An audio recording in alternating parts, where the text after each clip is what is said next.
Hello guys, good evening. और देखिए, आपका सेकंड फेज़ का एग्ज़ाम कंप्लीट हो गया है, तो होपफुली सभी का अच्छा हुआ होगा।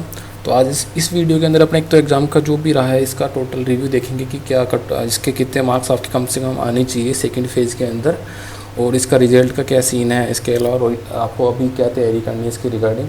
दूसरा, इसके बाद में जो एग्ज़ाम है, जैसे अपने जो एलडीसी का है, आरएसएमबी एसएससी वाला, उसके भी कमेंट आ रहे थे, उसके भी जो एग्ज़ाम वगैरह, क्योंकि इसका टाइपिंग भी होगी उसकी भी। तो वो सारी चीज़ डिस्कस करेंगे कि अपने आगे कैसे मूव करना है आगे, है ना। तो सबसे पहले अपन आज थोड़ा सा जैसे जो देखिए, इसमें जो इश्यूज आए थे आपके, वो मेरे पास कमेंट आ रहे थे, ये सभी को इशू फेस हुए हैं। तो सबसे बड़ा इशू आया था अपना कीबोर्ड वाला इशू, कि कीबोर्ड आपको एक तो फ्लैट दिए जा रहे थे। दूसरा, आपका जो एक टेबल और जो चेयर का इशू आ रहा था, कि हाइट का इशू आ रहा था, कि जो आपका कीबोर्ड है वो टेबल के ऊपर रखने को आपको रखना पड़ रहा था, तो वहाँ पे थोड़ी हाइट उसकी ज़्यादा हो गई थी। आप जिस प्रैक्टिस करते हो ना घर पे, उससे ज़्यादा हो गई थी।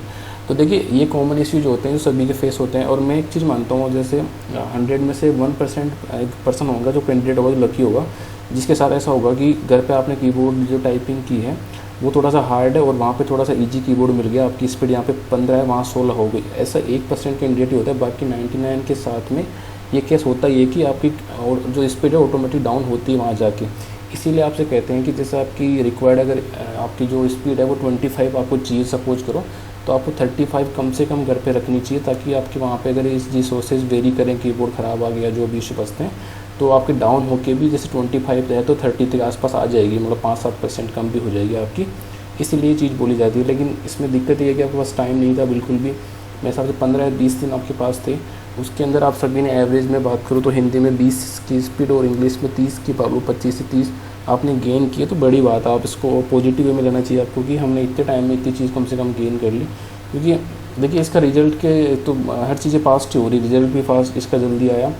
ऐसी चीज़ तो अच्छी है कि अगर आपकी जॉइनिंग अच्छी मिल रही है आपको, जैसे इसी महीने के एंड तक आपके इसका रिजल्ट आ जाएगा आपका, तो वो चीज़ अच्छी है आपके लिए। लेकिन थोड़ा टाइमिंग, अगर टाइपिंग की बात करूँ, जिन्होंने तैयारी नहीं की थी, थोड़ा इशू फंसा था उनके लिए। बट आप ओवरऑल देखोगे ना, 70 से 80% सभी ने तैयारी नहीं की थी इसकी रिगार्डिंग, तो इतना वो वाली चीज़ नहीं है। फिर भी अपने एक बार देखते हैं कि कितने आपके सेफ अटेम्प्ट होने चाहिए, कितने मार्क्स आपके मिल सकते हैं। तो मैं अगर सबसे पहले बात करूँ, मैं अगर टाइपिंग की इफिशियंसी के बारे में बात करेंगे। टाइपिंग की बात करूँ मैं इंग्लिश की, तो इंग्लिश के अंदर मेरे अकॉर्डिंग कम से कम भी आपके 25 वर्ड से 30 वर्ड, 50 आउट ऑफ आपको 50 में से 25 से 30 वर्ड पर मिनट आपने गेन की होगी स्पीड। इससे नीचे तो किसी की आनी नहीं चाहिए। इंग्लिश में एवरेज मैंने कमेंट देखे हैं 30 से ऊपर सबके आने लग गई थी एग्ज़ाम से पहले, 30-32 पे आ रही थी, किसी की 27 भी थी। तो मैंने 25 से 30 लिया आपका, क्योंकि इसमें नेगेटिव मार्किंग तो है नहीं भाई। आपने जैसे 27 की होगी तो आपकी कम होकर ऑटोमेटिक आपकी 25 आ जाएगी, 20 आ जाएगी। तो अगर एवरेज आपने 25 से 30 किया है तो मेरे हिसाब से बेस्ट है। इंग्लिश में इतनी गेन कर भी सकते हो आप 15 से 20 दिन में, अगर आप टाइपिंग करते हो तो आप 25 से 30 के हिसाब से देखो, आपकी रिक्वायर्ड 50 थी इंग्लिश में, तो आपके मार्क्स बनते हैं 12.5 से 15 के आसपास आपके मार्क्स। एक एवरेज लेके चल रहे हैं कि इतने मार्क्स आपके बनने चाहिए। देखिए, कुछ स्टूडेंट्स के ओबियसली 20 से प्लस मार्क्स भी हैं, वो बाद में डिस्कस करेंगे, तो फाइनल मार्क्स बताऊंगा ना आपको, तो उसमें बताऊंगा कि कुछ स्टूडेंट्स के कितने मार्क्स बन रहे हैं और इतने आ भी रहे हैं। बाकी एक एवरेज लेके चल रहा हूँ कि इतना तो आपका गेन होना चाहिए। 12.5 से 15 की बात करूँ तो इंग्लिश में तो इतना स्कोर कम से कम गेन कर सकते हो आप टाइपिंग के अंदर। कुछ के हो सकता है थोड़े से 1-2 नंबर का फ़र्क हो, 10 के आसपास मार्क्स भी होंगे, बट एवरेज के बात करूँ 12.5 से 13 के आसपास मेरे हिसाब से इतने तो आनी चाहिए आपको टाइपिंग के अंदर। इंग्लिश की बात करूँ तो मैं हिंदी की बात करूँ, हिंदी में थोड़ी सी कम टाइपिंग स्पीड थी काफ़ी स्टूडेंट्स की, तो मेरे हिसाब से 18 से 22 लेके चल रहा हूँ मैं एवरेज। आपको 40 रिक्वायर्ड थी, तो एवरेज मेरे हिसाब से 20 की गेन की है काफ़ी स्टूडेंट्स हैं, लेकिन एवरेज मैं 18 मान रहा हूँ, 22 पे लेके चल रहा हूँ। तो इस एवरेज से अगर आप देखो तो 20 एक एवरेज बनती है, तो उसके आसपास देखोगे तो यानी आपकी स्पीड आधी हो गई, तो 25 के यानी आधे मार्क्स आपके 12.5 के आसपास इसमें बनते हैं। तो 10 से 15 के बीच में इसके मान के चलिए आप। तो दोनों में अगर मैं बात करूँ एवरेज 12.5 आधे नंबर सबके आ सकते हैं यहाँ पे। तो 25 नंबर का एक एवरेज लिया मैंने कि 50 में से 25 नंबर तो हर स्टूडेंट ही आ सकते हैं। बाकी स्टूडेंट्स के 40 प्लस मार्क्स भी हैं इसके अंदर, तो वो अपने एक बार लास्ट में डिस्कस करते हैं उस चीज़ को। तो एवरेज आपका यहाँ पे देखेंगे तो आप मेरे हिसाब से आउट ऑफ 50 में से आपके 25 मार्क्स तो बनते हैं यहाँ पे टाइपिंग के अंदर, है ना। क्योंकि इसमें नेगेटिव मार्किंग नहीं थी, स्किप कर सकते थे, उस हिसाब से 25 तो मिनिमम आपको गेन करनी चाहिए यहाँ पे। इसके बाद में बात करूँ इफ़िशियंसी की, तो इफ़िशियंसी में तो सीधी सी बात है 50 में 50 नंबर आनी चाहिए। अगर आपके एक नंबर भी कट रहा है तो आपने वीडियो देखें और आपकी स्पीड जितनी मैं बता रहा हूँ आपको कि हिंदी में इतनी और इंग्लिश में इतनी, तो फिर आपकी इसमें फॉल्ट होगी इसके अंदर। फिर भी मैं अगर इंग्लिश की बात करता हूँ तो आपके 25 मार्क्स से 25 में से 25 आनी चाहिए। बट मैं एवरेज लेके चल रहा हूँ कि कुछ की स्पीड थोड़ी ऊपर नीचे हो जाए, कुछ मिस्टेक्स आपसे जैसे आपको लगता तो है कि आपने सही टाइप करके आए वहाँ पे, जैसे सेल में जो आपने जो न्यूमेरिक वैल्यू डाली है आपने वो वाली, या पे जो नेम लिखे होंगे सही लिखे होंगे, लेकिन हो सकता है बाई मिस्टेक आपसे कुछ वैल्यू गलत एंटर हो गई होगी वहाँ पे, तो उसके मार्क्स तो कटेंगे, क्योंकि आपकी सेल में एंट्री अगर आपने सही किया तो ये आपको एक सेल में एंट्री के 0.5 मार्क्स मिलेंगे आपके, है ना। तो मैं एवरेज 23 से लेके 25 लेके चल रहा हूँ, बाकी फिर 25 भी कई स्टूडेंट्स के आएंगे इसके अंदर, है ना।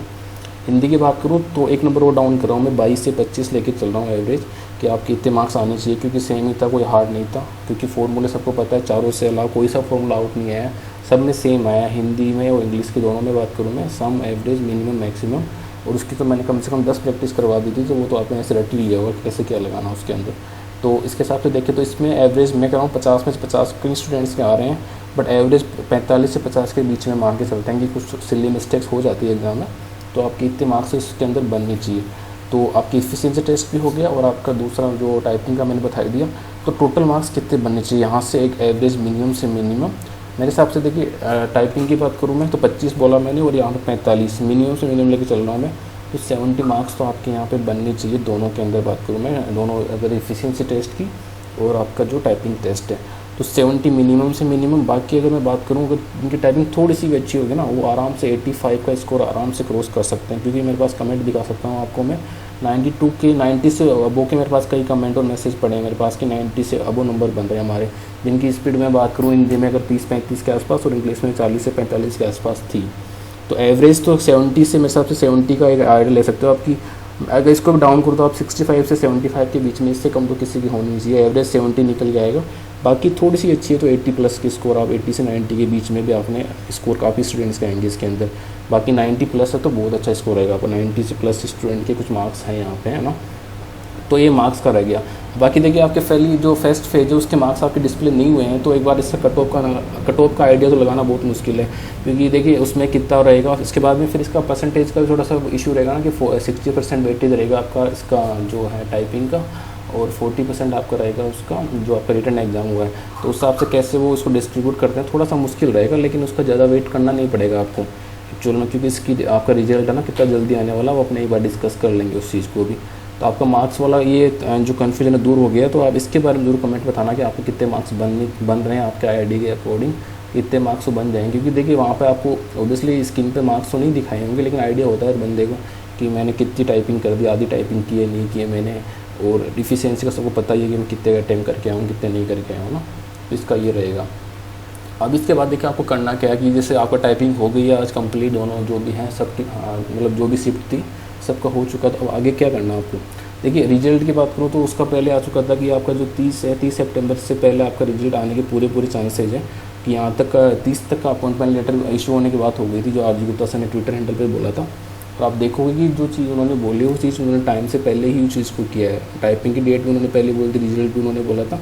तो मेरे अकॉर्डिंग तो 30 तक आ जाना चाहिए रिजल्ट आराम से, क्योंकि टाइपिंग का रिजल्ट आपका वहाँ पे ऑटोमेटिक से हो चुका है ऑलरेडी। और देखिए रिटन एग्जाम में तो आपके जैसे नंबर ऑफ कैंडिडेट्स आपके 1 लाख के आसपास थे, तो वहाँ पर तो टाइम भी लगता है। यहाँ तो आपके टोटल कितने कैंडिडेट्स है, 10,000 भी नहीं होंगे मेरे हिसाब से, जो 3 गुना आपके कैंडिडेट्स होते हैं ना यहाँ पे, तो रिजल्ट ऑलरेडी सेव होता है, उनको डिस्प्ले तो करना होता है वहाँ पे कि जो भी कट ऑफ बना के इसका, तो 30 मान के चलिए आ जाना चाहिए रिजल्ट इसके। तो आप इसके लिए थोड़ी तैयारी रखिए पहले। तो तैयारी क्या करनी पड़ेगी आपको, देखिए जिनको देखिए 2 चीज़ें हैं, कि कुछ को डाउट होगा कि मेरा होगा नहीं होगा, तो वो चीज़ तो आपको वेट ही करना पड़ेगा उस चीज़ का, क्योंकि आपका एक तो जो रिटन एग्जाम के मार्क्स आपको पता नहीं है, टाइपिंग का तो आपको पता है कि टाइपिंग आपकी अच्छी हुई है ख़राब हुई जो भी आपके सामने है। तो फिर भी देखिए ऐसा नहीं है कि उम्मीद मत सोचना उस चीज़ की, वहाँ पे जो भी है वो तो आपको 3-4 पता चल जाएगा उस चीज़ का। लेकिन जिनकी श्योरिटी पूरी है वो अपने डॉक्यूमेंट ज़रूर रेडी कर लेना उस चीज़ में, क्योंकि टाइम नहीं मिलेगा आपको बाद में। जैसे 30 तक आपका रिजल्ट आ जाएगा अगर, तो आपके पास डॉक्यूमेंट फिर वेरिफिकेशन के कुछ दिन ही मिलते हैं आपको, तो फिर आपको आगे पीछे भटकना पड़ेगा उस चीज़ के लिए कि मैं डॉक्यूमेंट्स रेडी नहीं है, जो भी कास्ट सर्टिफिकेट होता है। कमेंट आए थे कहीं कि कास्ट सर्टिफिकेट हमारा पुराना है 5 साल का, शायद वो नहीं चलेगा, मैंने पढ़ा था कुछ कमेंट की OBC का तो 1 साल का चल जाएगा। तो जो भी एक बार देख लेना कास्ट सर्टिफिकेट का जो इशू है वो बना लेना, जिनका भी छोटी लग रही है कि मेरा तो पूरा आराम से हो जाएगा, जिनका नहीं हो रहा है तो आप उसके बाद भी बनवा सकते हो, थोड़ा सा अगर कन्फ्यूजन है थोड़ा सा वेट कर सकते हो आप इस चीज़ के लिए। तो ये तो आपका इसका कॉमर्शियल असिस्टेंट का रह गया बिजली विभाग का। इसके अलावा देखिए जिनका थोड़ा सा डाउट है कि मेरा हो सकता है तो टाइपिंग ख़राब हो गई, मार्क्स नहीं आएंगे, तो देखिए मैं तो ये कहूँगा कि वेट तो नहीं करना आपको, 5 दिन का वेट नहीं करना कि 5 दिन में वेट करूँगा, तो आपको अदर एग्ज़ाम की तैयारी करनी पड़ेगी। अब अदर एग्ज़ाम की बात करूँ मैं, तो सब ने ही देखिए 2 एग्ज़ाम आपके सामने है, एक तो हो चुका है, एक आपका होने वाला है।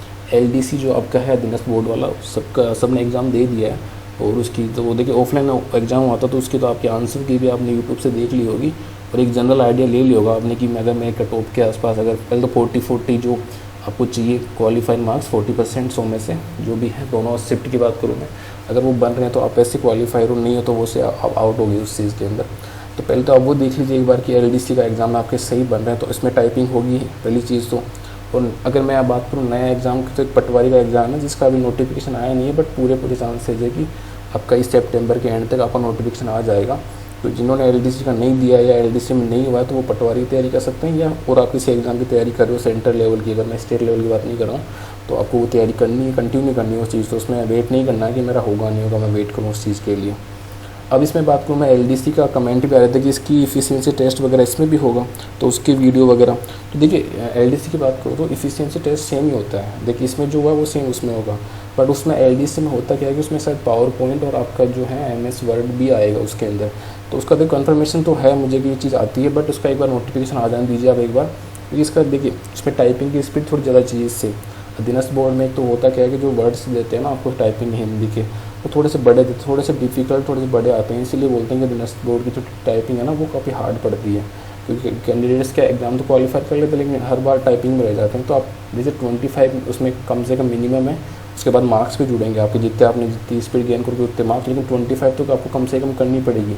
आपका ये वाला फंडा नहीं है यहाँ पे एलडीसी जो आपने भी दिया है कॉमर्स असिस्टेंट वाला, कि इसके अंदर मार्क्स तो जुड़े थे लेकिन इसमें कोई मिनिमम नहीं है कि आपको कितने 10 लानी है, 15 स्पीड कितनी भी, वहाँ 25 तो मिनिमम से मिनिमम क्वालिफाइंग स्पीड है आपके लिए। तो देखिए स्पीड मेंटेन करने की बड़ी बात है, तो आप इतने टाइम तक आप स्पीड गेन कीजिए, जैसे उसका रिजल्ट 15 अक्टूबर जो बोल रहे हैं उसके बाद में कम से कम अपने को मेरे हिसाब से 1 महीना मिल जाएगा टाइपिंग के लिए, कम से कम 1 महीना मिल जाएगा। तो उस 1 महीने में इफ़िशियंसी टेस्ट की गारंटी मेरी है, जैसे इसमें आपके 100 में से 50 में 50 नंबर आए, वो उसमें 50 में से जितना भी आपके मार्क्स हैं पूरे में से पूरे नंबर की गारंटी मेरी है। बस उसका एक बार नोटिफिकेशन आ जाने दीजिए कि उसमें है क्या, जो वर्ड भी है, पावर पॉइंट भी है, एक्सेल भी है। एक्सेल तो मैंने जो पढ़ा है उससे बाहर कुछ भी नहीं आएगा, ये चीज़ आप वीडियो देख सकते हो वापस से, जिन्होंने वीडियो अगर फॉलो नहीं की स्टार्टिंग से, जो भी एलडीसी का एग्ज़ाम की तैयारी करेंगे। बाकी जो वर्ड है और पावर पॉइंट का उसका वीडियो मैं बना दूँगा, जब भी नोटिफिकेशन आएगा, रिजल्ट आ जाएगा एक बार, या बीच में अगर कुछ लगा कि पहले भी मुझे कुछ वीडियो बनाने में बना दूँगा। और एक्सेल भी वापस से मैं रिपीट कर दूँगा स्टार्टिंग से उस चीज़ के लिए। तो आप इसकी तैयारी कीजिए। बाकी हाँ, एक कमेंट पे मुझे ज़रूर बताना इसके बारे में, आपका एग्ज़ाम कैसा हुआ और आपके लिए क्या यूज़फुल था या नहीं था, जो भी मैंने जितने वीडियो आपको दिए हैं। और देखिए इसके जो पर्टिकुलर एग्ज़ाम है कॉमर्स असिस्टेंट में, अब कुछ नहीं करना, वेट करना, उसका नोटिफिकेशन कुछ भी आता है रिजल्ट का मैं आपको दे दूँगा। तो अगर आपने चैनल को सब्सक्राइब नहीं किया तो आप सब्सक्राइब कर लेना, और जो बेल आइकन को जरूर प्रेस एक बार आप दबा लेना, ताकि आपको नोटिफिकेशन आपके पास आ जाएगा जब भी मैं नया वीडियो डालूंगा इसके रिगार्डिंग। और इसका मुझे एक बार कमेंट जरूर करके बताना इसके बारे में कि आपका एग्ज़ाम कैसा हुआ और कितना आपके लिए हेल्पफुल था नहीं था।